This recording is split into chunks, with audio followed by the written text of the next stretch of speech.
kunezerwa gerageza ukora muvuma yo kunezerwa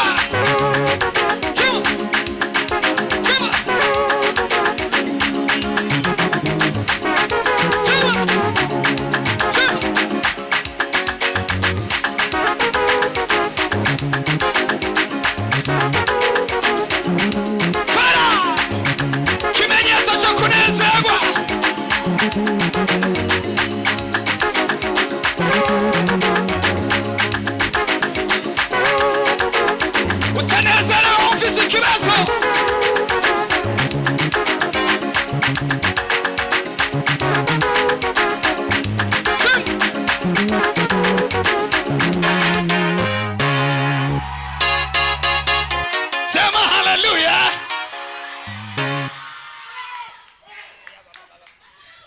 Hari umuntu anezerewe ngo azamure ibiganza agire guca turebe. Sema hallelujah, sema hallelujah. Amina, oh amina, usifiwe Jehova. Amina, amina, amina, oh amina, usifiwe Jehova.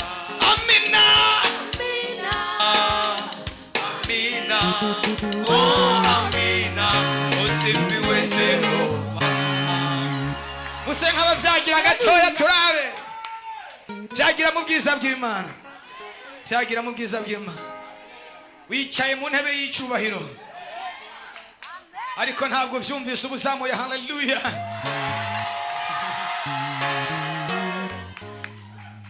Icarutekane uri imbere y'umutware w'abatware.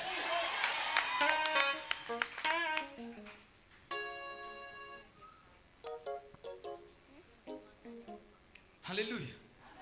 Uri imbere y'ameza y'Imana. Ntabwo nyumvise. Uri imbere y'ameza y'Imana. Imbere yawe hari amasorori y'ubwoko bwose. Uriyarurira icyo ukeneye.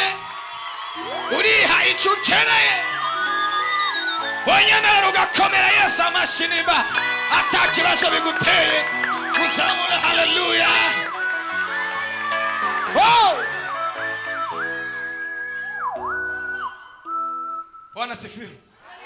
Ko numva nezerewe, ko numva nezerewe. Ko numva mfise ishimwe mu mutima. Hallelujah.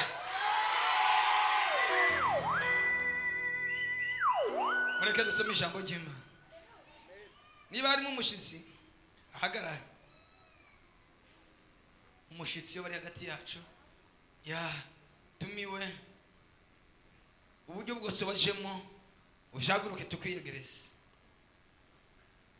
Umushitsi amashimeshi kuri Yesu turababona. Nimwokongera Imana amashini mba munezerewe.